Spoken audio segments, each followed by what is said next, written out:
Hey everyone, welcome back to theclinicaltrialsguru.com. Again, that website address is theclinicaltrialsguru.com. We discuss clinical trials every day. It doesn't matter if you're a study participant or a potential study participant or someone interested in joining trials, or maybe you're someone who works in the research industry. We've been doing tons of videos for them lately, Don. But today is for the research participants out there. And I got a question from someone who shall not be named, but he's asking a very interesting question. I think it's important. We've covered it before, but it doesn't hurt to do it again. He's asking, what happens if I join a clinical trial for my medical condition and I end up getting a placebo? What happens to me? So, Don, you want to tackle that one? I'm sure you get this asked a lot. Yeah, you end up growing very long ears and your face turns green, eyes turn red, and you grow these long teeth. No, I'm just kidding. Yeah, well, I know that. No, usually when you set out and you go into clinical trials, and there's whether it's placebo or not, the informed consent will spell out all the risk. You know, I can't sit here and say that nothing's going to happen to you. I have not had any studies that I've worked on where anything's happened to anyone, but I've heard instances where people have had reactions, but that's actually been to the medication, not so much to the placebo. But let me present this to you. Years ago, when they had shamans and other people were considered the medicine men of the villages, what did they use to cure people? They used placebos. You know, it was suggested in the mind that this will work, and people felt like they were cured.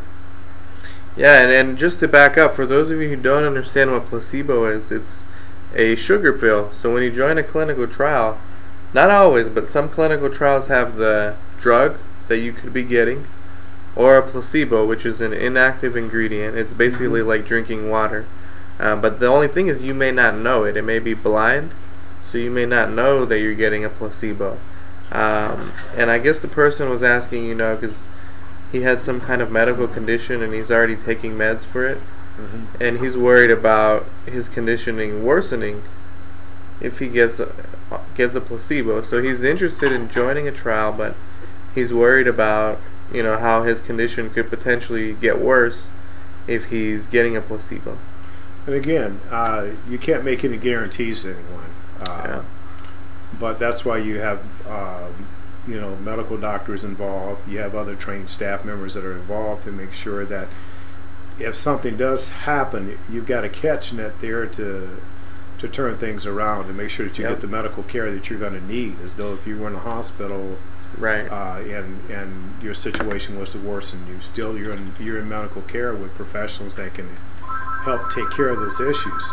And what you got to understand as a study participant is that your health and safety is the #1 concern in clinical trials. It may not always be communicated, and I think that's important, but it is. It's the most important thing for your participation in a clinical trial is your safety.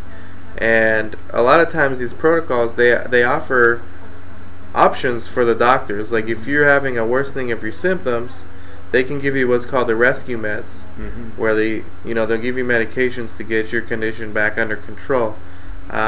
You may be able to continue the trial, or you may be withdrawn from the trial at that point. But at that point, the only question is your health and your safety.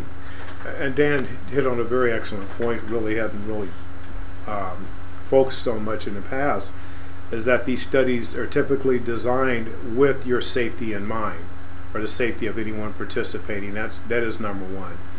When you think about it, in the phase 1 study, what are they looking for? Yeah, healthy volunteer.